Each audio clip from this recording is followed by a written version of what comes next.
All right, so we're back. Smart again. Boyz. Smart Boyz, episode 3. Episode 3. Coming at you. This could be episode 4. Could Who be knows? episode 4. Could who knows? I don't live my I life think by this is numbers. actually 99. I recorded 97 tracks without you. That's fine. I'll allow it. So. Little warning here.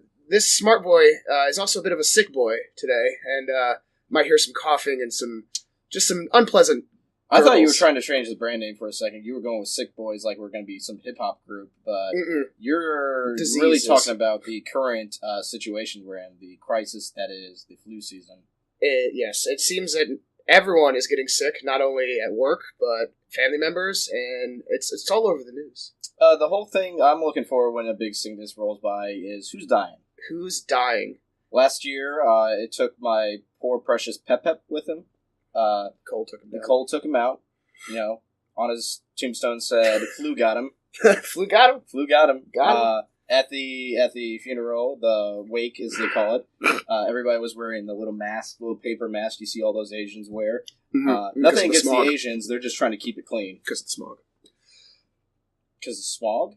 I mean, he's they a wear dead the dragon. mask because of that's Smaug. Smaug. That's Smaug the dragon. Oh, Smaug the dragon. I always read it different because I saw it in a book. No, I know, right? I never read the book, but I know it's Smaug.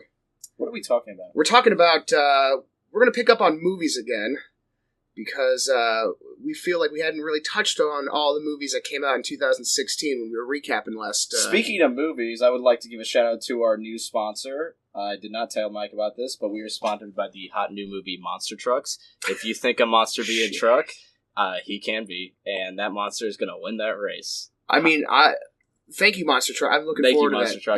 That's going to be the Schindler's List of 2017. I think it's really going to be an Oscar winner, and it's rare you see those so early in the year because usually they reserve those movies for Oscar season, which is the November to December. We're talking Oscar buzz here. We're talking Oscar buzz. The Oscar is actually in 2 months. Not a lot of people appreciate the Oscars because they think it's rigged. I don't think it's rigged. I think it's a popularity Denzel contest. should win Best Actor. That's all I'm going to say. And if I swear to God, if half the cast of Rogue One is not nominated just for being a different race, I'm going to be so pissed. Do we have the nominations yet?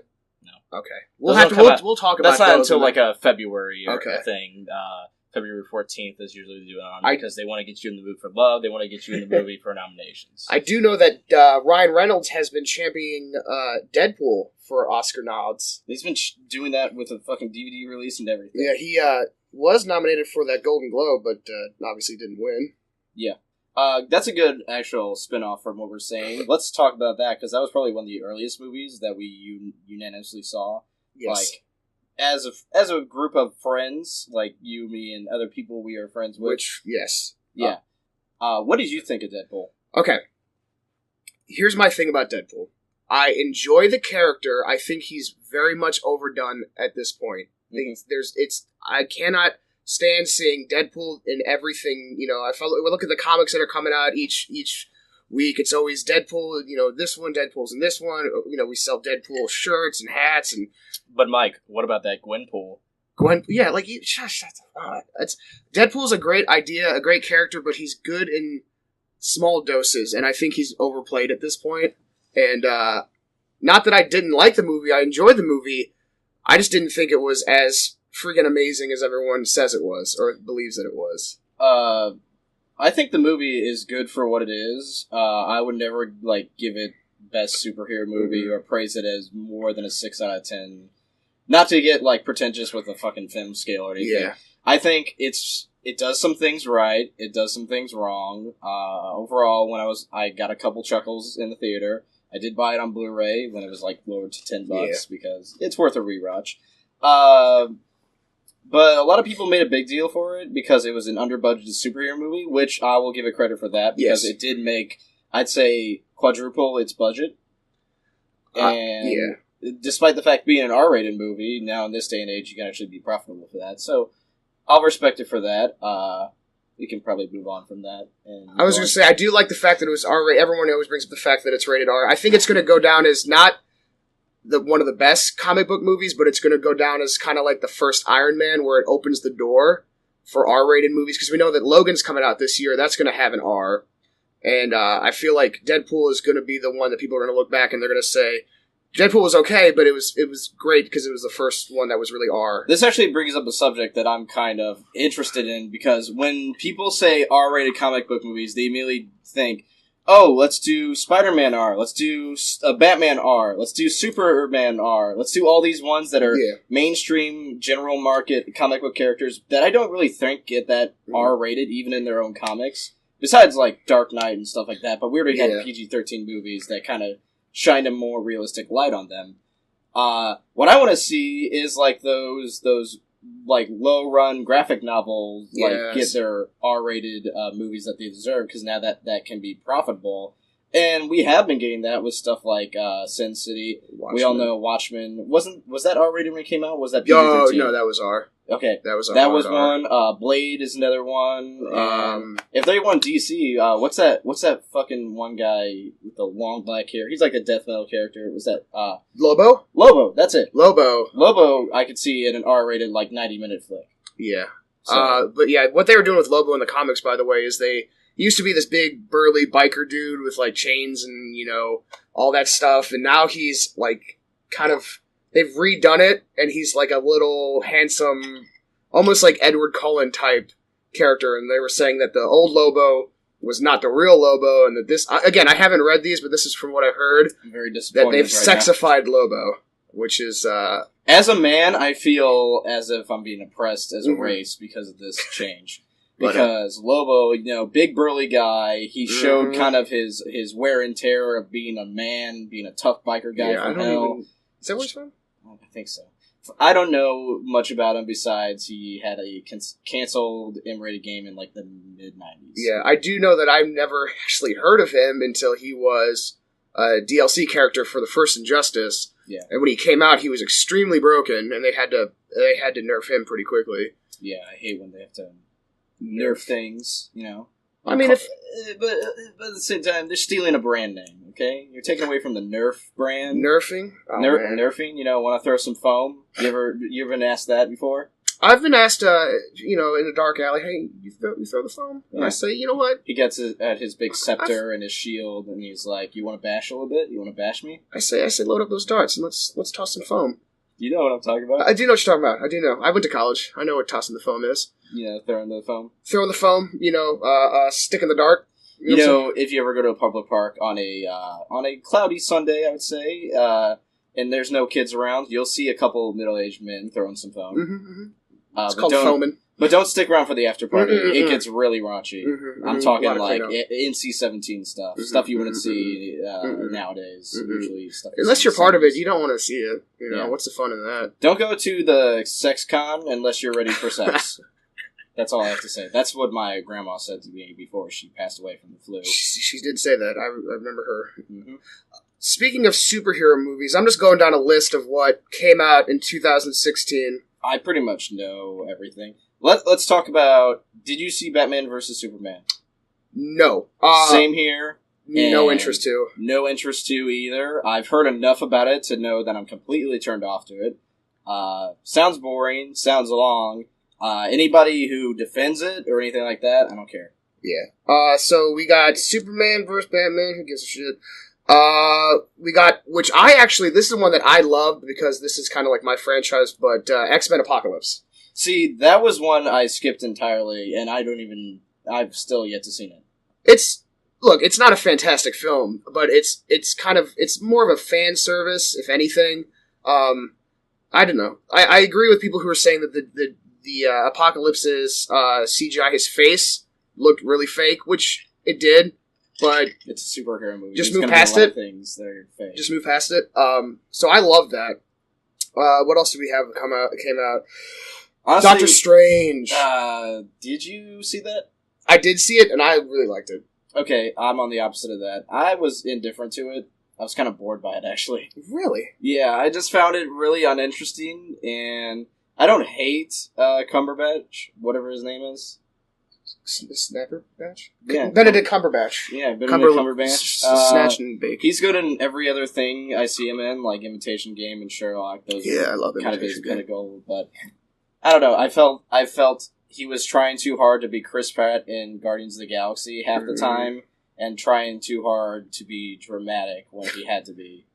And I'll get a lot of flack on this because people were saying this was the best Marvel movie they've ever seen. I will say it's a low top 5, right there with like Captain America and all the Thor movies and Hulk. Civil War also came out in 2016. That one I enjoyed. It was good.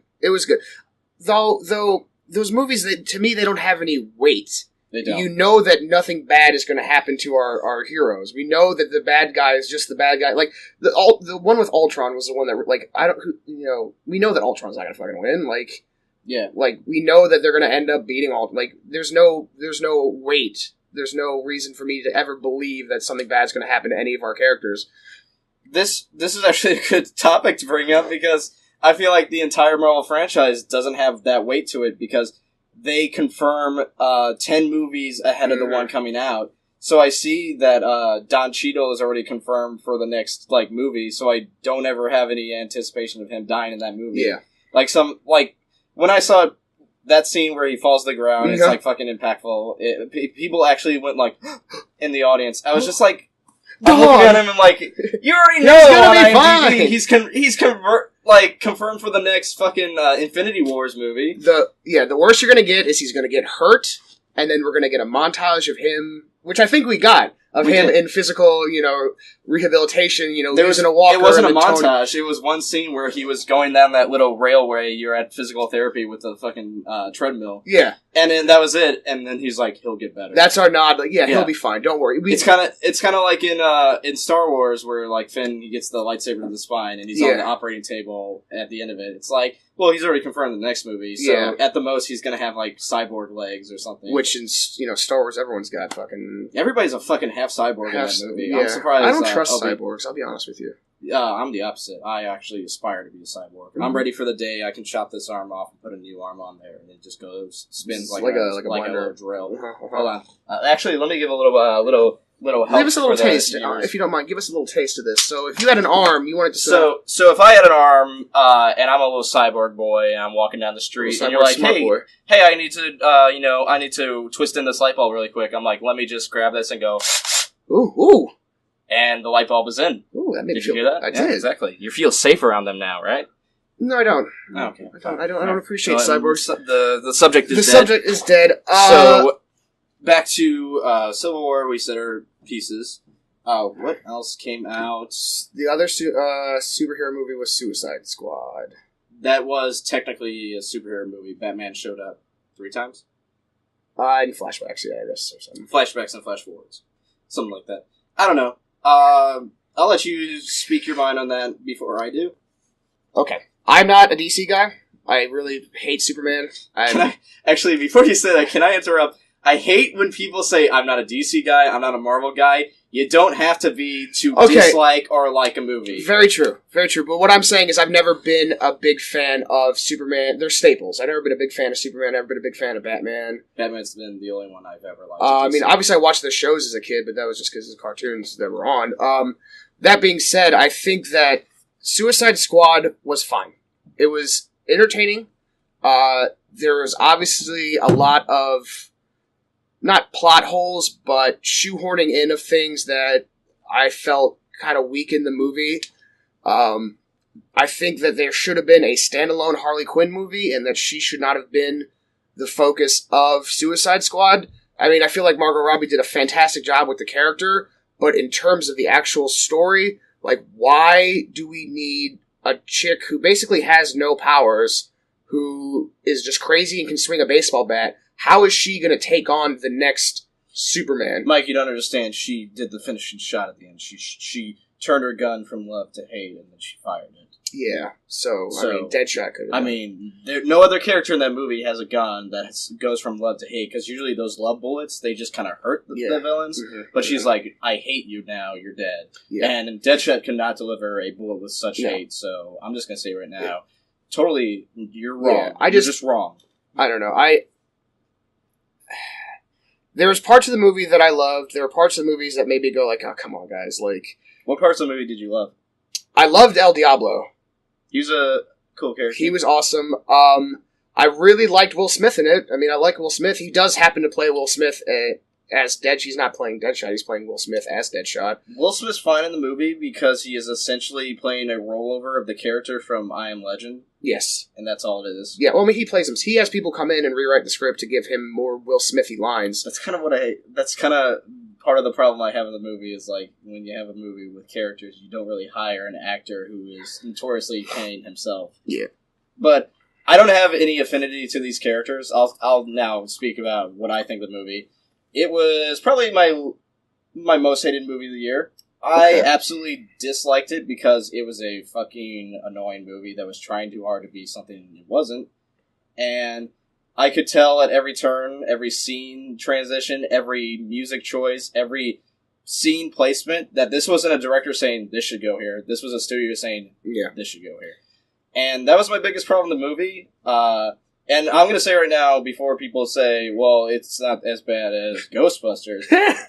Saw the same movies. I saw them probably within a month of each other. And I will say, not only is Ghostbusters a more enjoyable movie, Suicide Squad is just a ripoff of Ghostbusters. Because all it is the team assembles, and then they go fight the big, bad, evil ghost witch at the end of the movie. The big Tower of Power, which is in every movie these days. The only thing was Ghostbusters had more action scenes. Mm-hmm. Ghostbusters had better jokes. I didn't see the new Ghostbusters. I know I'm going to get hated on for this, but I've actually never seen any Ghostbuster movie. Oh, okay. I was about to say, like, if you think the movie looks dumb, the new movie looks dumb, at this point you don't get hate for it because the record already speaks that it was a... I will actually counterpoint on that. I am a big fan of Ghostbusters, but I'm not the kind of person who like religiously thinks it's the best movie ever, or forces other people onto it because it's kind of a generational thing.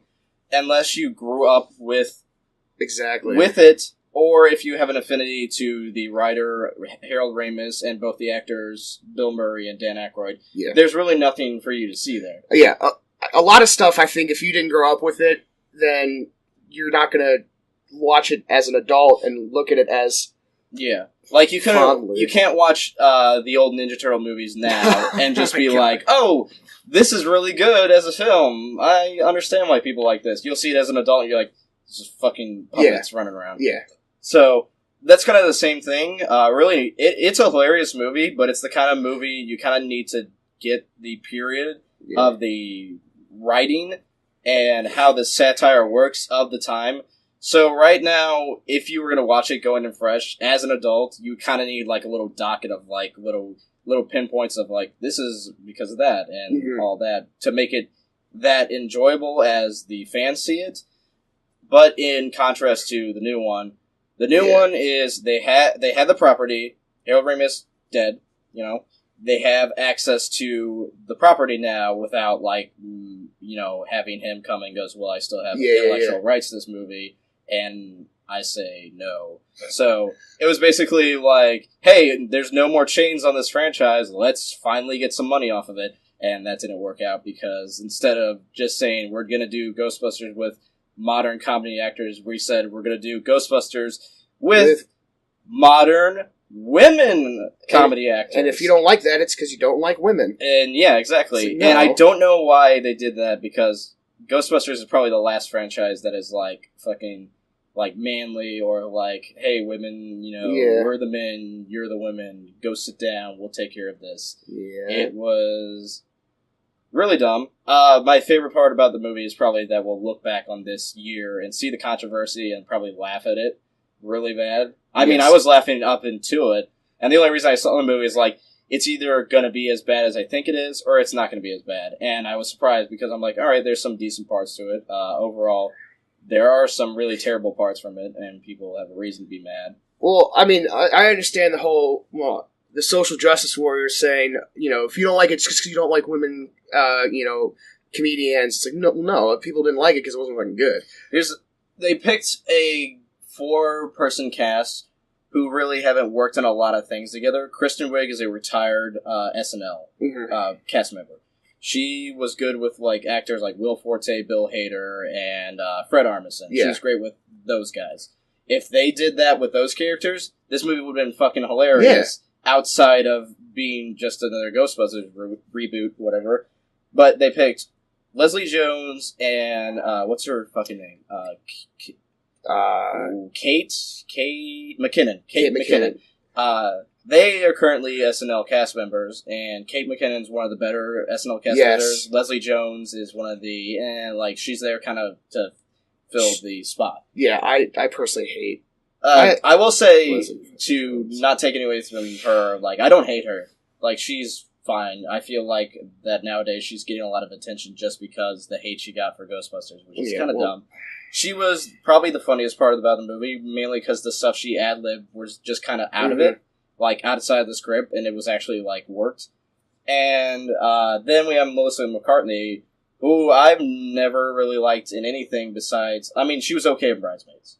She worked for that movie because that was the first movie she did like that. But now, after, fucking Tammy, Identity Thief, and all these fucking movies... Yeah, Spy. The Boss, Spy, where it's just, she plays...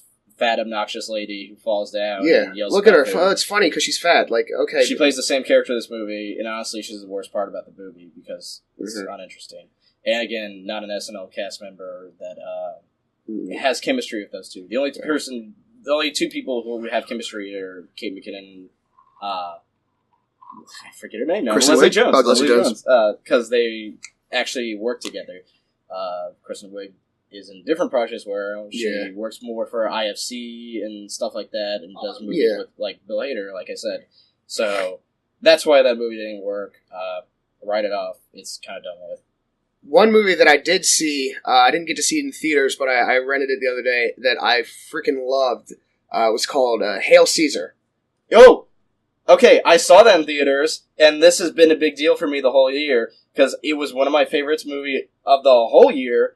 And everybody I saw it with said it was just kind of stupid. I thought it was fucking hilarious. I thought it was the pinnacle of, Coen Brothers writing. Yes. Because it felt so much like their previous projects. And I'm glad that you said that because that has been my movie the whole year where I'm, contesting it against, stuff like La La Land and The Green Room and fucking Swiss Army Man and The Lobster, comedies of the year that I like.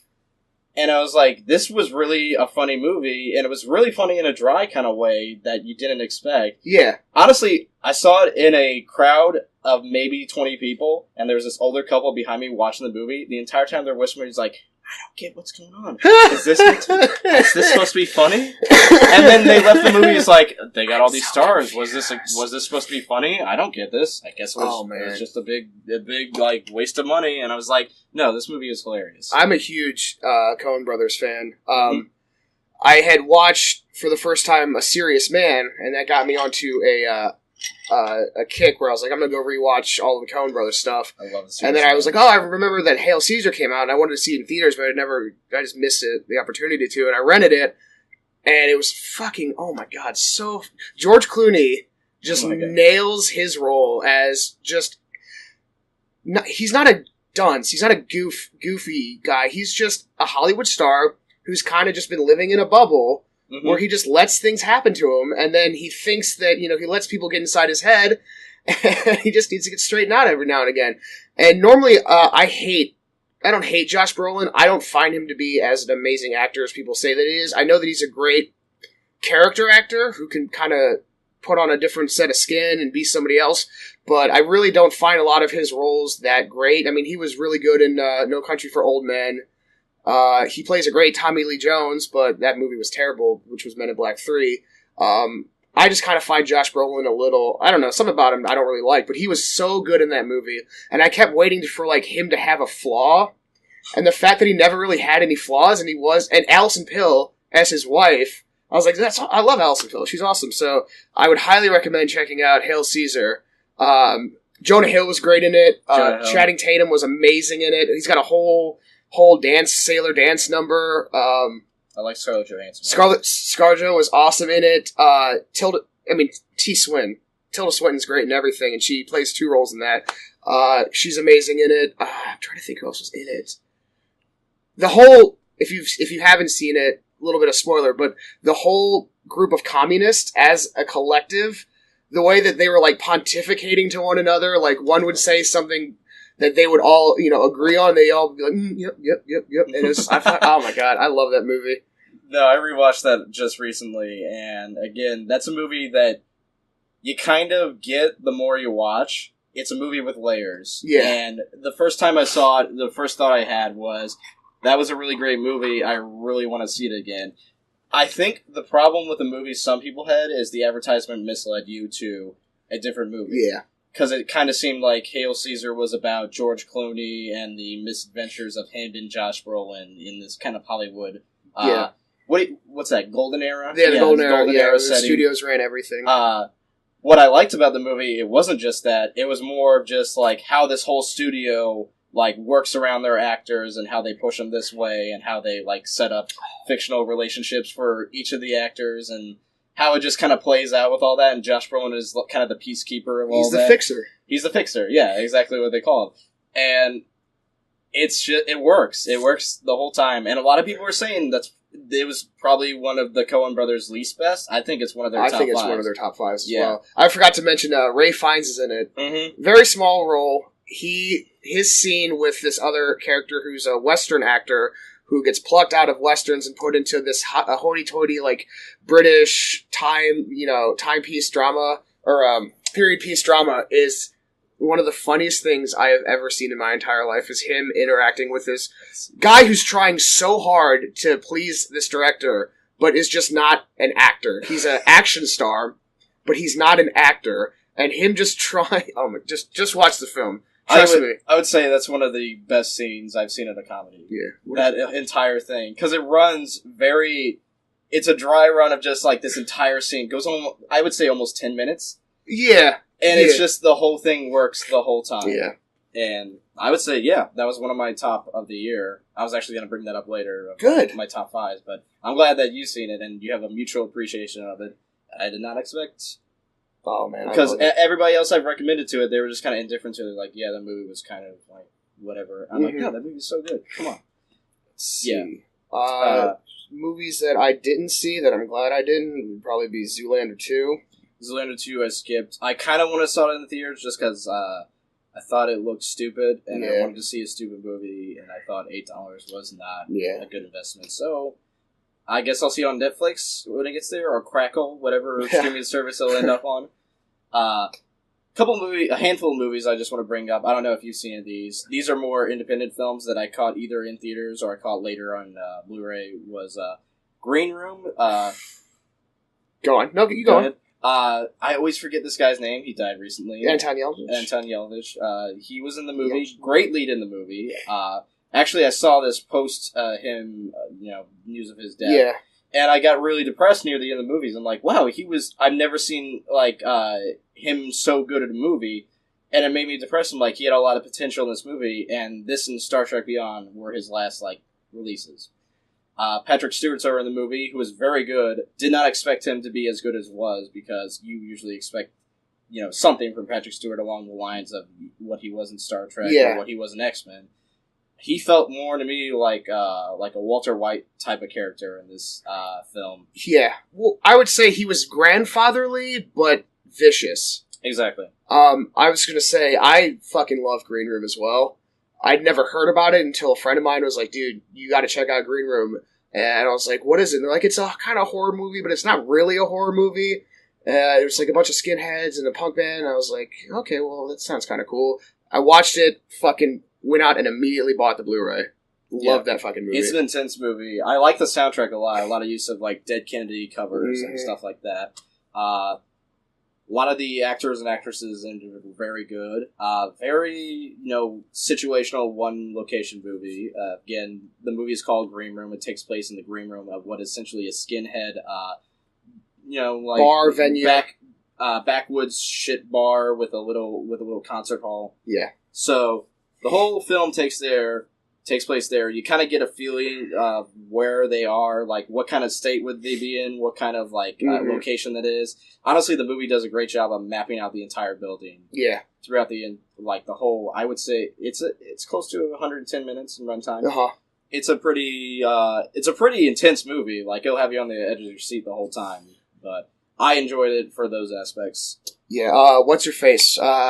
Maybe from Arrested Development's in it as well, and that she does a great job in it.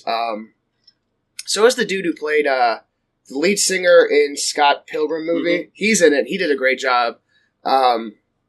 I don't know. That movie's great. If you like punk music, if you like gory, gory thrillers, not gory in like a campy way, more of like a grueling, like realistic way, just like very brutal. Yeah. Another one I saw, kind of from the same production studio, was Swiss Army Man with Daniel Radcliffe. That one I liked a lot. Did you see it at all or hear anything about it? I heard... okay, I saw the trailers. I thought the trailers looked interesting. I liked the concept, but I didn't see it, and the only reason I didn't see it is that I felt I kind of got everything that I needed from it from the trailer. I mean, those are the kind of movies, the high-concept sort of films where, after a while, it would drain on me, like, personally. I've heard it's great, but I just don't want to see... I don't know. That's just not kind of the stuff that I enjoy. It's more along the line of, if you like those kind of weird independent films, which I'm a big fan of. Yes. The trailer is half the movie. That is very accurate. But the thing that surprised me the most, it kind of makes it work through the whole 90 minutes.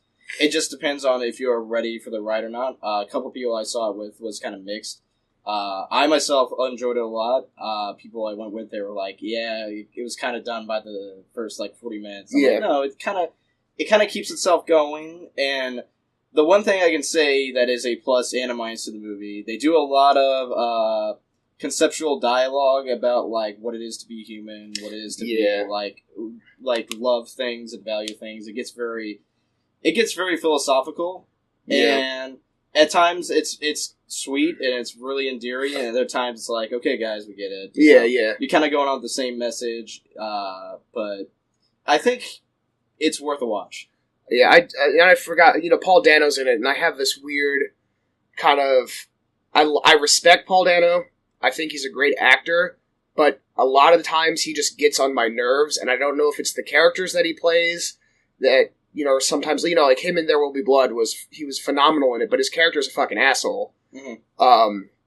And he just kind of rubs me the wrong way, but I don't know if it's me not liking him because he seems kind of pretentious, or the characters that he plays are kind of pretentious, and he's doing such a good job. Like him in Little Miss Sunshine. Yes. That's the kind of kid, if I went to high school with him, I'd fucking hate that kid. Yeah. I would fucking be so annoyed with that kid at all times. That's actually a good point, because you exactly explained his character in the movie. He's very semi-pretentious, but also like a creep and an outsider. Yeah.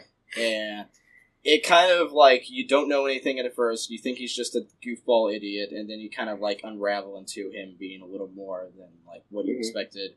And it almost makes you kind of get distracted from Daniel Radcliffe's character of the maybe fantasy dead body that is actually kind of magic, to where you're is this guy a fucking sociopath? Yeah.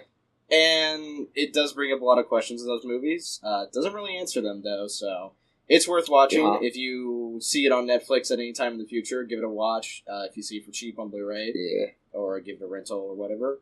I would say it's within my top 10, but again, this year wasn't a big deal with movies. A lot of people say it's one of the best year movies, but they say that about every year. Yeah, I personally just did not get a chance to see a lot of movies in theaters. The ones that I did happen to go see were just the big blockbuster. I saw Star Trek. I saw the superhero ones, except for Batman.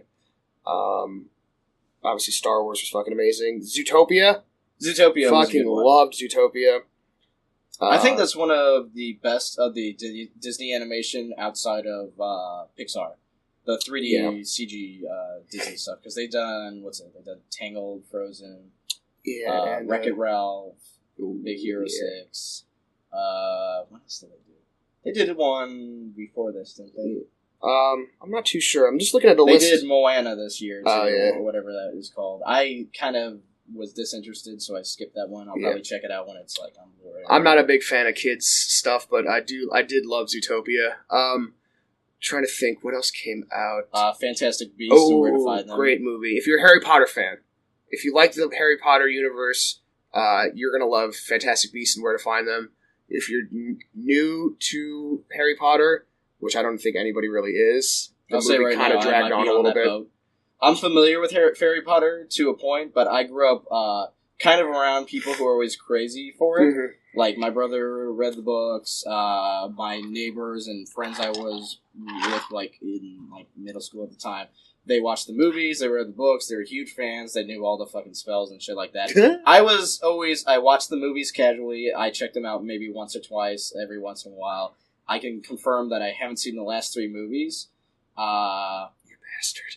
I'm not big into Harry Potter. I've never found that universe super engaging, but I get why people like it. I saw this movie, and I enjoyed it. I like it for what it is a lot. I especially like the character of Jason Kowalski, who is... I don't know the name of that actor. I kind of want to look him up. He was really great in that film. I found him really endearing. He's really good in Fanboys, too, if you've ever seen Fanboys. I haven't seen that in a Oh, you gotta watch Fanboys. He's also in fucking Balls of Fury, which is a great shitty movie.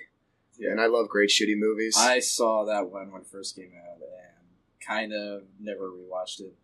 It is kind of that shitty movie that you kind of get what you get. Let's see here.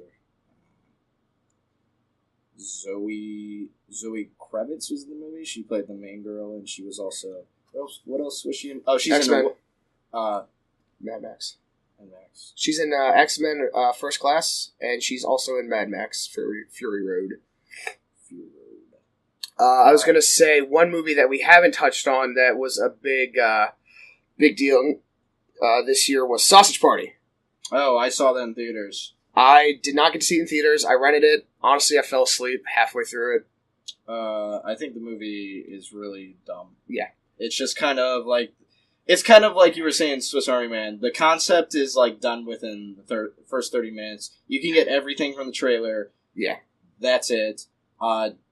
Don't expect anything else, really. I think it had a lot of potential, but that movie and The Interview with the North Korean movie. Yeah, people feel like they have to like it, even though it's not great. Okay, and I think this is what Seth Rogen and James Franco are going to start doing from now on. It is a movie that is sold on its concept of its controversy. Yeah. Because The Interview was like the only reason, and I've said this to many people before. That movie would not be anywhere without that being banned from theaters. Yeah. If it came out to theaters, it would have come out to lukewarm audiences with zero return.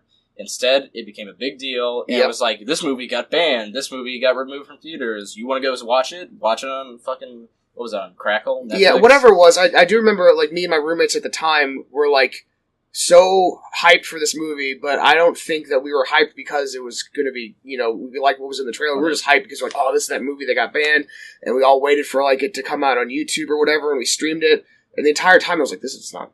I get it, but it's like, it's not... I'll say right now, when I saw the trailer initially, I wasn't going off controversy. I like seeing those dumb comedies every once in a while, especially the Seth Rogen's one. I'll never really say I'm a big fan of his, but I like seeing movies with him just because...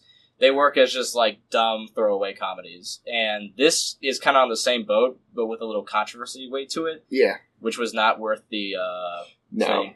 I think there are a couple scenes that work. That's it. Yeah. Like, I honestly can't even remember much other than the Eminem interview, which was fucking hilarious. That's a good, like, extraction clip right there. And the helicopter exploding, and that was pretty much all I remember. I only saw that because it was, like, leaked shot of Kim Jong-un dying in the interview, and it's like... this was a big deal because it was like it wasn't even a brutal death. It was literally the helicopter hits them and you see an eyeball like fly or something like that. Going off of Sausage Party, the movie is funny when it needs to be, really unfunny when it, like, I would say the best movie, not the best movie, the best part of the movie is Danny McBride's character as the Honey Mustard. Yes. Oh, and Nick Kroll. Nick Kroll as the douche. I love Nick Kroll. That was the only thing that kept me going through the movie because Nick Kroll... he plays a character in Comedy Bang Bang that used the exact same voice, and it's fucking hilarious. And the entire time watching this movie, I'm like, this is the only thing that works because he's the only one actually doing a character. Yeah, everybody else is just playing themselves. Seth Rogen as Hot Dog, Kristen Wiig as Buns, and it's just like the whole joke is he's a hot dog and he goes in the bun, and then Edward Norton was random bagel Jew guy. I really didn't get that. Yeah. I mean, the joke was there, but it was kind of like, all right, we're done. Yeah, it would have worked better as like a Funny or Die short or something like that. Yeah, it was just kind of like, by the time it got to the ending where they were killing all the humans, and then it got to the point with the orgy, it was just like, guys, you're 40 minutes over. Fucking wrap this up. Come on. They had 3 endings to the movie. None of them worked, and really, by the time the movie actually ended, everybody I was with walking out was just like, God, this movie was fucking bad. Yeah.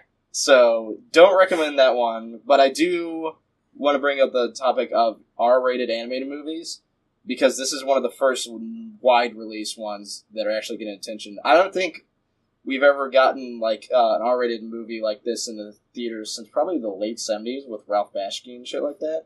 But he only, like, kind of launched his shit to, like, fucking smut shows and stuff like that, because he did a lot of shit that were racially challenging and sexually challenging, like Fritz the Cat or Heavy Traffic. But this one was, Seth Rogen made a hot dog movie that's animated like a kid's movie, but it was R-rated.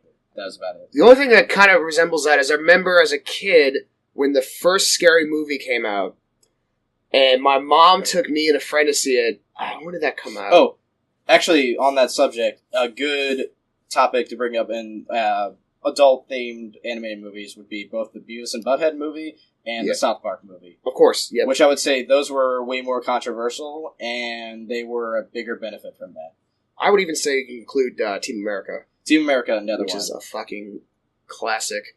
All of Matt Stone and Trey Parker's movies. I love Matt Stone and Trey Parker. Do you see he's going to be in the new Despicable Me, Trey Parker? No. He's the villain in it. Nice. I saw the trailer.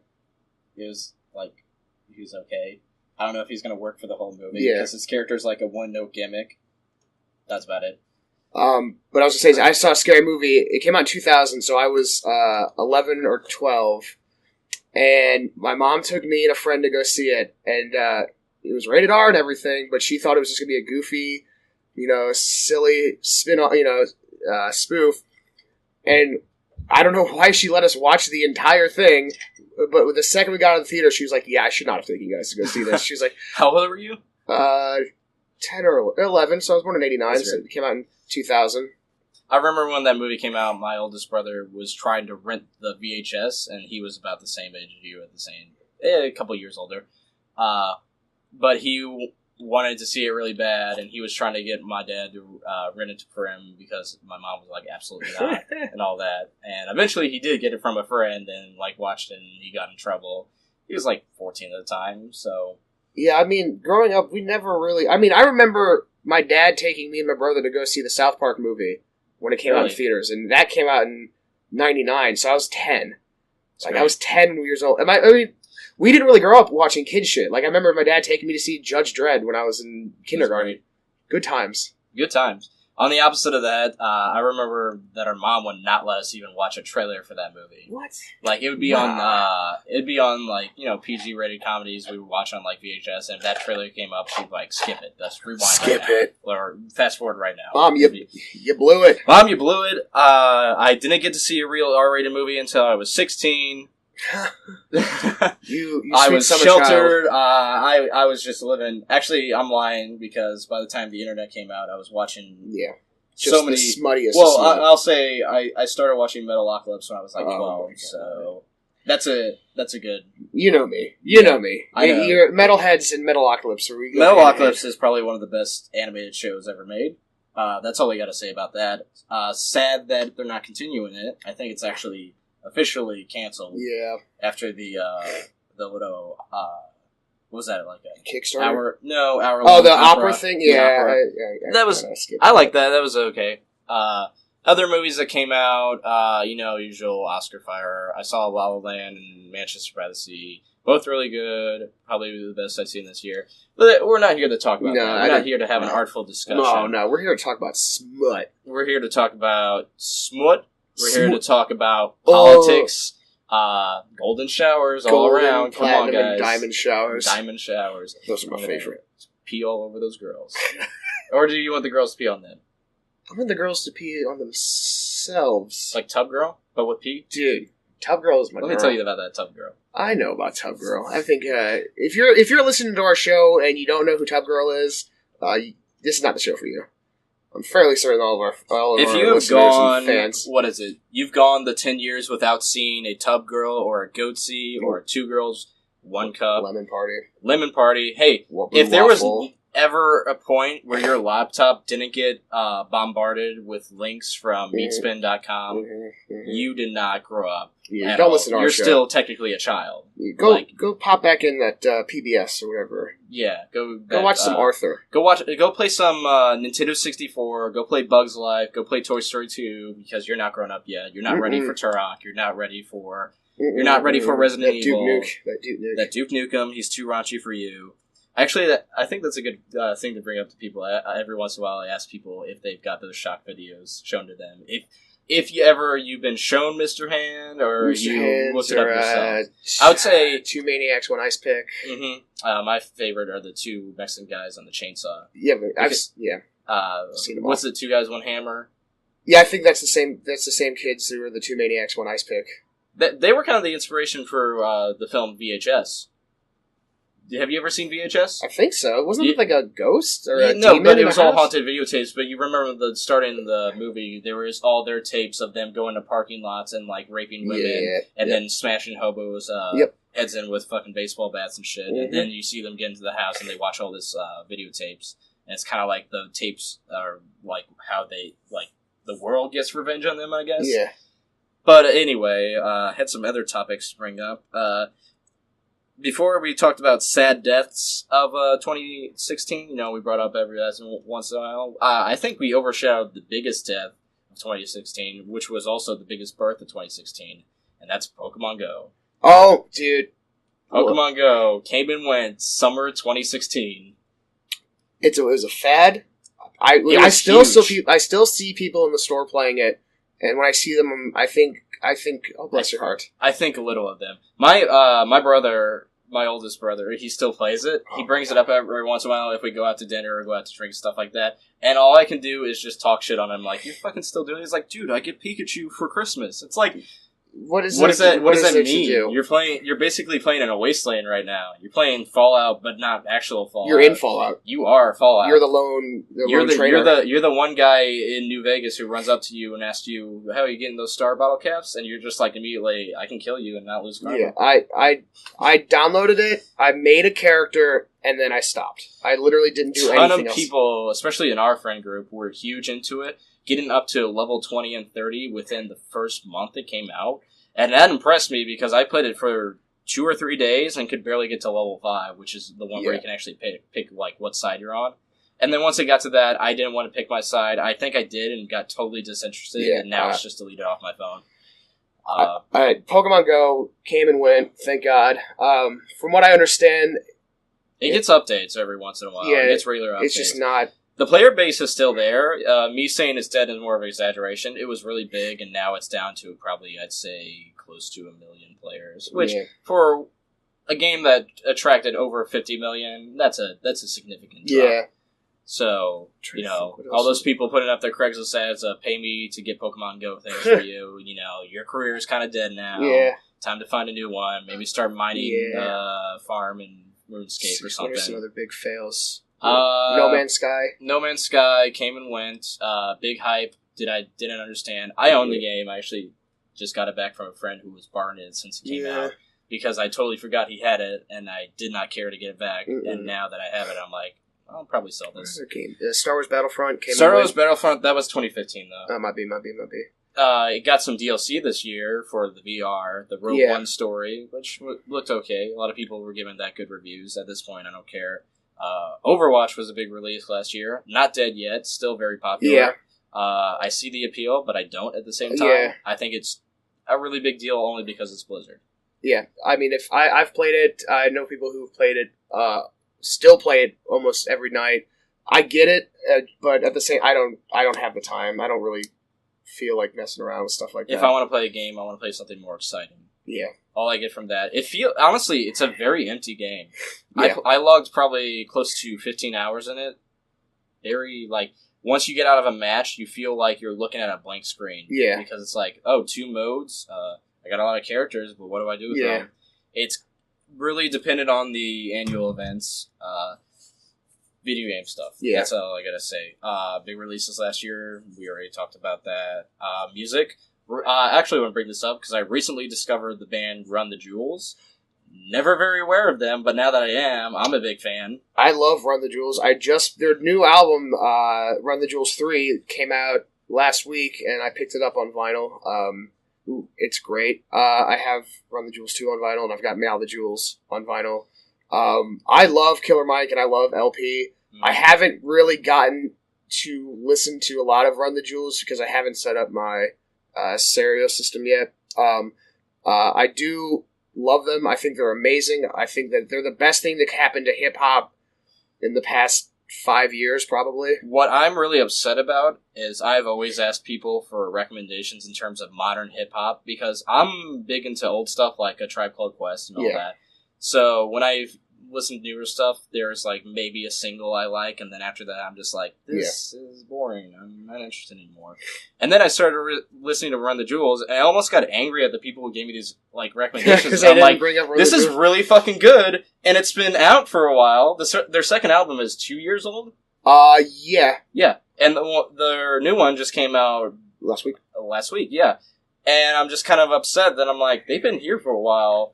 They're really good, but why haven't I heard people playing them or recommending it to me? Because they're honestly they're old school, but at the same time they're very modern. Yes. Like they have a fresh take on it, and that's all I can say. I'm not an expert in hip hop or rap, but I like it. Like Run the Jewels. Yeah. If you don't listen to Run the Jewels, you should start Perfect Timing with their third album out. It's a very good album.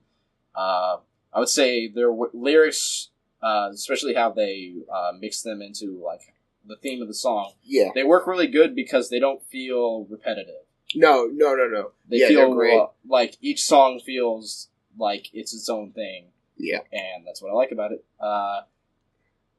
What else can we talk about? I had some other things. First of all, I want to give a shout out to what is now going to be our new music provider, which is one of my personal friends, Moses. You can find him up on Facebook and SoundCloud. That is capital MOS, lowercase e, capital S once again, Moses. I've seen him play live.